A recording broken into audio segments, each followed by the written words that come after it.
Hello everyone and welcome back to my channel. And today I want to talk about my Rolex Datejust 41mm, a watch that I've only owned for about a couple of months now, so I haven't begun to yet even get near using and abusing it as I'd like to. But I have been wearing it every single day to work, to basically everywhere, even to do like cardio and stuff. It really is a watch that is very difficult for me to take off my wrist right now.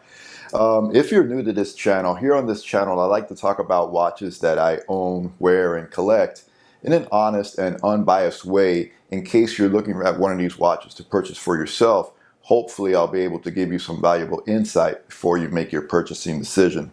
Now I think before I get started in today's video, I'll share with you guys just a little bit of history behind the Rolex Oyster Perpetual line as well as the Oyster Perpetual Datejust line. Alright guys, I did a lot of research on this, but I'm going to try to keep this as short as possible. In 1931, Rolex came out with the first Oyster Perpetual. Oyster meaning waterproof, Perpetual meaning automatic winding. In 1945, they added what's called a Datejust to their Oyster Perpetual line. This was the first watch to have a separate date complication to the watch, which was cutting edge at the time. Fast forward to 1953, and there were two explorers that finally, for the first time, summited over Mount Everest, and guess what? They were wearing an Oyster Perpetual and then also a Datejust. So Rolex's marketing department got wind of this story and naturally launched a massive ad campaign to sell more watches. Today, the modern Datejust is, in my opinion, the most versatile of watches that Rolex has to offer in its catalog. It has a very clean and elegant appearance, but harnesses a robust and high-performance DNA underneath, which is why I refer to this watch as a sleeper. So this is the 126300 Datejust that I own, and with exception only to the blue sunburst style, you will notice that this watch is spec'd out to its most understated and most sportiest forms available on Rolex's catalog. I'm going to go ahead and put the specs up on the screen in case you want to pause the video and check them out for yourself. But when I was looking for a new watch, I really was mulling over the idea of getting myself a new Explorer with the black dial. But there's just so many black dial watches that I have in my collection that I just thought it wouldn't be such a good idea right now. And then of course I looked at the Explorer 2, but it really didn't feel right on my wrist. So anyways, at my AD, they did happen to have a display model of the Datejust with a blue dial, but it also had, interestingly enough, the smooth bezel with the Oyster bracelet, because this is the way I would spec out my Datejust as an alternative to the Explorer. So I had it in hand and felt the watch, and it just felt a lot more robust than I really expected, to be honest with you. It felt like a tough little watch and sort of like a, not so much like a sub, but definitely would be a watch that I would wear comfortably on a day-to-day basis in many different conditions. Anyways, I tried it on. Of course, it was a display model. You know, they don't have any of these in stock, so I had to just pre-order it, if you will, and wait for it to arrive. It took about 7 months, which is kind of a drag, I'm not gonna lie. It is a bit of a bummer to have to wait that long for just a Rolex that you're already spending a whole lot of money. But when it did arrive, I just walked out wearing it right there on the spot. You know, when you put on a Rolex that's well engineered and well crafted, it really is hard to take it off your wrist later, at least in my opinion. So up next, what I'm going to do is talk a little bit about the build quality as well as the engineering that Rolex puts behind their new Datejust 41mm.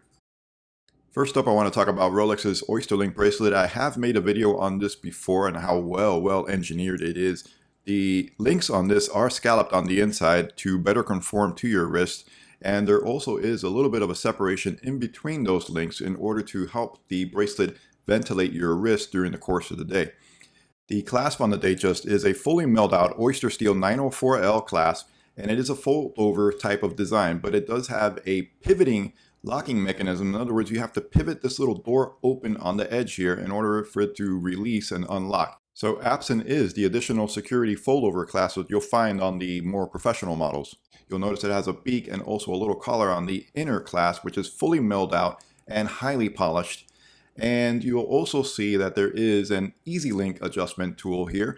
This is on the fly adjustment. It gives you 5mm of plus or minus adjustment. It's the equivalent of taking out basically a whole link from the bracelet or adding one as well. There is also 3 pre-positioned micro adjustment slots on the inner wall of the outer clasp.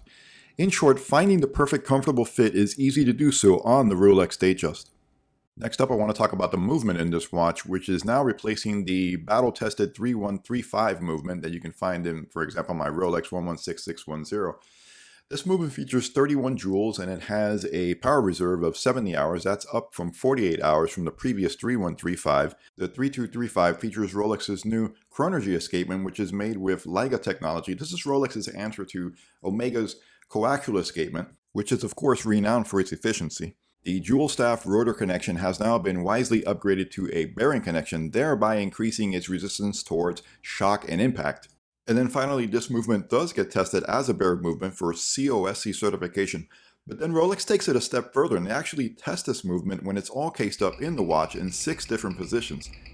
This is tested to +2 seconds or -2 seconds per day. That is the modern certification for Rolex's superlative chronometer standard. Crown action on this watch is as expected.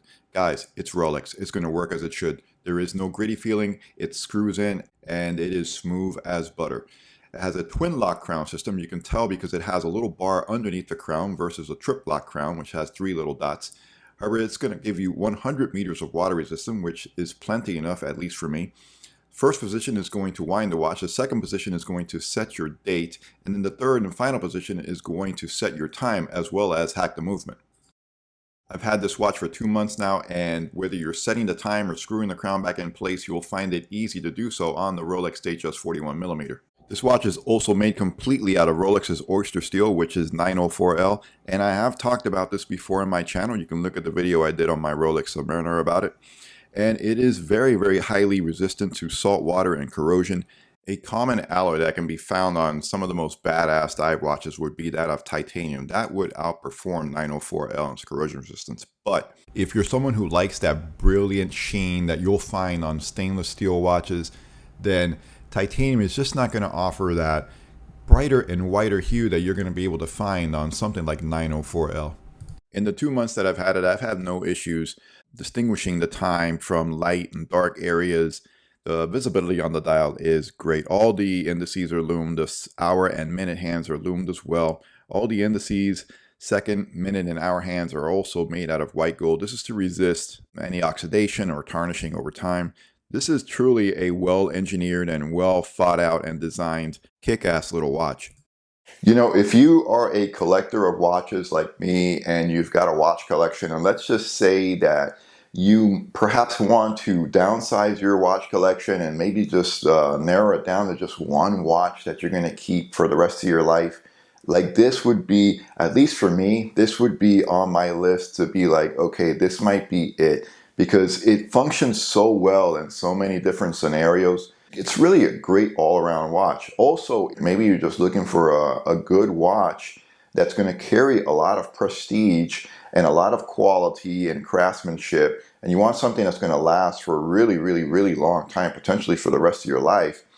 This might be it, because you know, it's just a watch that can be used in so many conditions, in so many scenarios, and it's so well built that it's really, it's just tough to beat that, because it's just an all-around great daily wear watch. Anyways, guys, I think that's all I have to say about this watch today. It's only been with me for a couple of months. I do anticipate wearing it for many years to come. And it's been a lot of fun making this video. If you like this video, if you like this kind of content, please send me a like. I will never ever ask you guys to send me money or join my Patreon or go to my GoFundMe page or something like that. You know, I don't need your money, guys, but I do need a like from you if you like this kind of content, if you like this video. So I really do appreciate any feedback that you can give me as well. Thanks again for watching, guys. I really appreciate it. Peace. I am out of here.